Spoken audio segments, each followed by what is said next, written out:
Hey everybody, welcome to another edition of Mii Weekly, this time for June 18th, 2021. I'm Hero TJ, coming to you from Taipei, Taiwan. This episode will be a strictly dedicated recap of Nintendo's E3 presentation, as well as my personal thoughts and impressions. I won't be exhaustively explicating every single title, but there is a good many I want to cover here, so let's jump right in. Let's start at the beginning. Everyone expected that we would see at least one of the remaining two fighters from Fighters Pass 2 revealed for Super Smash Bros. Ultimate. Fortunately, Nintendo didn't keep us waiting too long. The next character joining the battle in Super Smash Bros. Ultimate is Kazuya Mishima. In my Fighters Pass 2 predictions video, I actually did predict that Nintendo would welcome a Tekken character into the Smash family, although I threw my weight behind Heihachi, who is actually the father of Kazuya. Rather than having an overtly obvious protagonist, the Tekken series really centers around the Mishima family, spanning 3 generations, including Heihachi, who has appeared in every single game, Kazuya, who was the clear protagonist in the first Tekken game, and appears as a playable character in every single Tekken game except Tekken 3, in which he does make a brief cameo. Another critical pillar of the Mishima family is Kazuya's own son, Jin.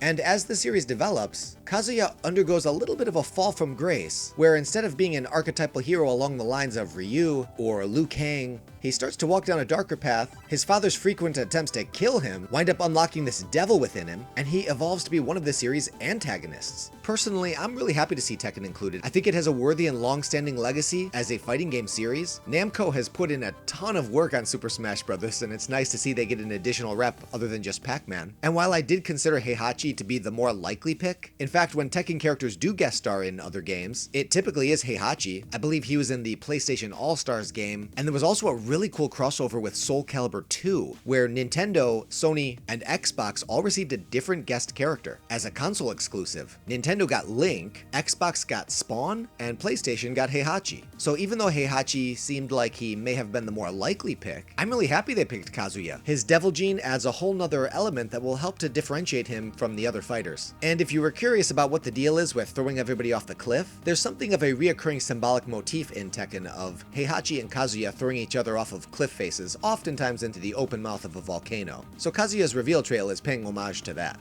Can't keep Kirby down though. We can look forward to a deeper dive into Kazuya's fighting style with director Masahiro Sakurai in another edition of Mr. Sakurai Presents, scheduled for June 28th.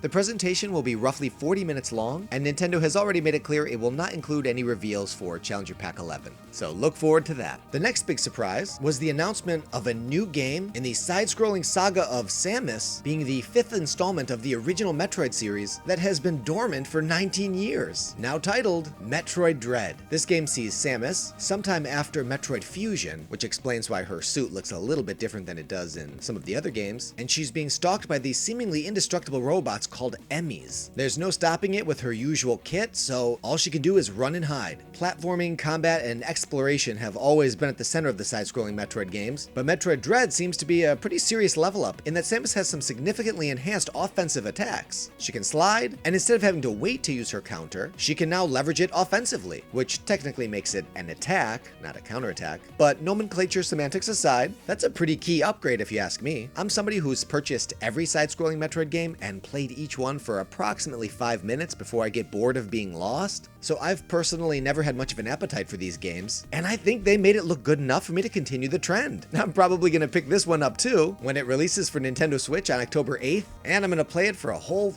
5 minutes until I get bored of being lost. Along with the game, we also get 2 really cool looking and unexpected amiibo. Samus sporting her Metroid Dread suit alongside the Emmy robot. Nintendo's next E3 surprise is probably the game that I'm most excited about, the next installment in the WarioWare series. I first got into the WarioWare games with the first title in the series on Game Boy Advance. It was a blind purchase and I had no idea what I was getting into. So when I actually played the game, it was a bit of a surprise. I was expecting something more along the lines of the previous Wario games, which were kind of like Mario games to some extent, just featuring Wario as the protagonist. So even though it dramatically defied my expectations, I found what WarioWare actually was to be quite fun and charming. Well, as charming as somebody as gross and offensively disgusting as Wario can be, which in a way is part of his charm. And while I wasn't originally a fan of the rest of the WarioWare cast of characters, after playing 6 or 7 games in the series, I've got to say they all kind of grew on me. So I'm really excited to see Wario back. WarioWare for Wii is one of the best party experiences that I've ever had with any game. It was a super fun pick up and play for people who are complete non-gamers. And I've got to say, I think WarioWare for Switch, entitled WarioWare Get It Together, looks to me like it might be the best WarioWare yet. One of the big changes is now you actually play as the various WarioWare characters, which is something I kind of always wanted to do. Each of them come with different abilities, and the best part is you can attack these challenges cooperatively. That's right, 2-player, which makes the title hilariously clever. This is a for sure day one purchase for me when WarioWare Get It Together releases for the Nintendo Switch on September 10th.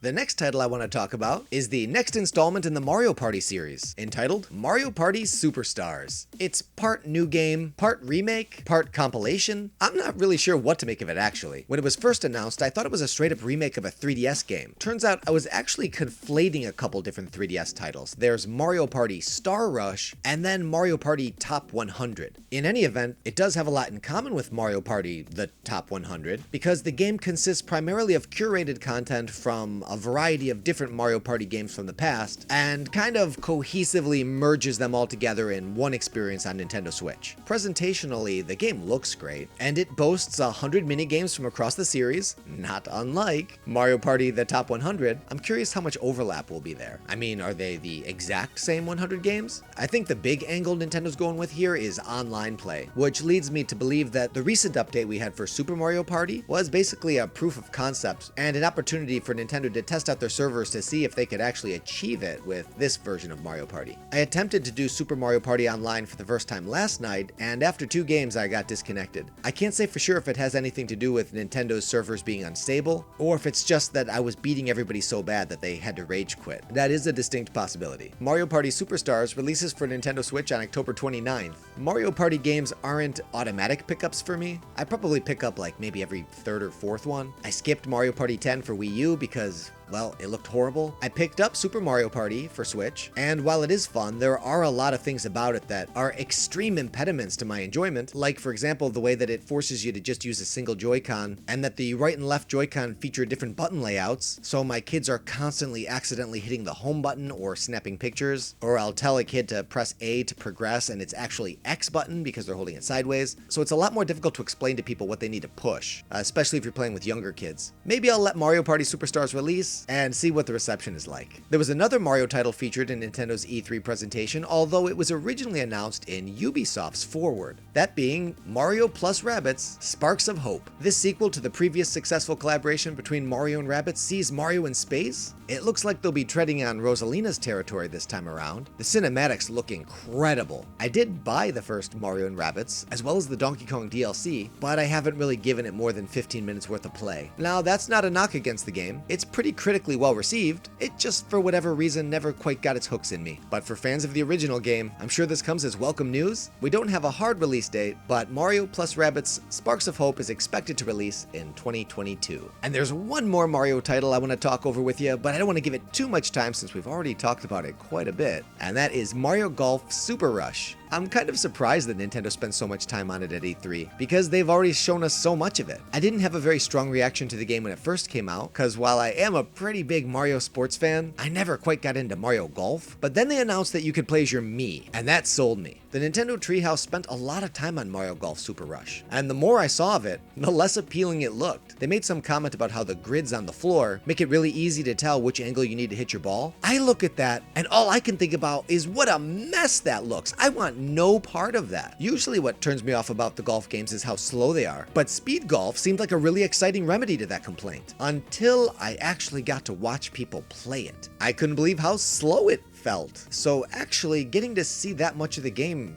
unsold me, and I'm probably going to take a pass on Mario Golf Super Rush. But if you are a Mario Golf fan, there does appear to be quite a bit here, and you don't have that long to wait as this game becomes available on June 25th.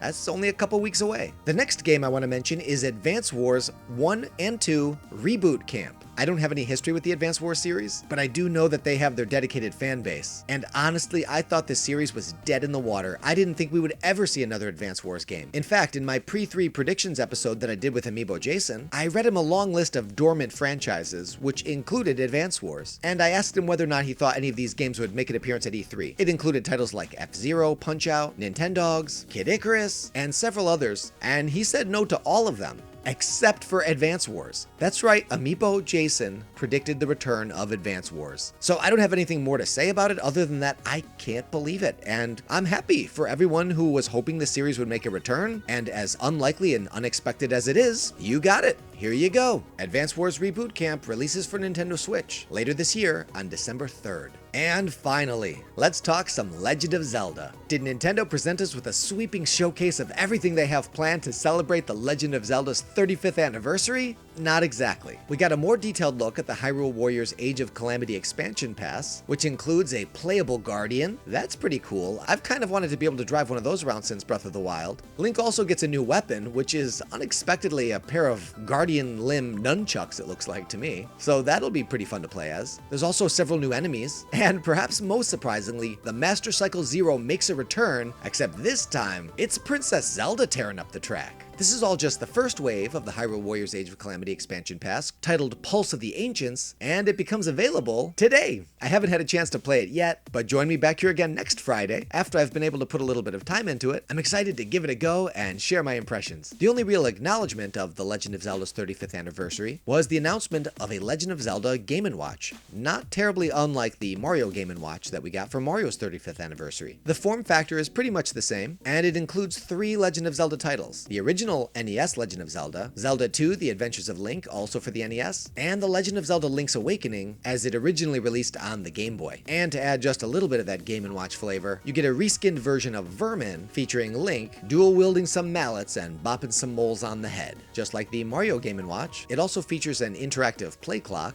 I'm not really too sure how I feel about this. I don't look at this and think, I need to have it. But on the other hand, I guess it's kind of cool as a collector's piece. I doubt that I'd really get it to play it because there's a lot more convenient ways to be able to play those games. Maybe if I see it on the shelf and I've got some money burning a hole in my pocket, it might be an impulse pickup, but I don't really imagine I'll go too far out of my way. It becomes available on November 12th. It was expected that we would get at least a little bit of information about the sequel to The Legend of Zelda Breath of the Wild, and that's pretty much exactly what we got. There were no substantial reveals, we got a very brief trailer that posed more questions than provided answers, we got our first look at the gameplay. Most of what we see appears to me at least as a logical extension of what we've already seen from the original Breath of the Wild game. We've had 2 years to ponder the original announcement trailer for the sequel to Breath of the Wild, and so the extremely limited amount of new information makes it hard for this trailer to either elevate or diminish my excitement. This is a game that I'm for sure gonna buy no matter what, but at the end of it, we're not really left with too much more to talk about. We still don't have a title, which Nintendo apparently is keeping under wraps because it spoils too much about the game, which seems strange to me, and has me really curious about what it could possibly be. Amiibo Jason and I have been speculating back and forth about the potential title, but I'm gonna go out on a limb and say, I think they're gonna call it The Legend of Zelda Drift of the Joy-Cons.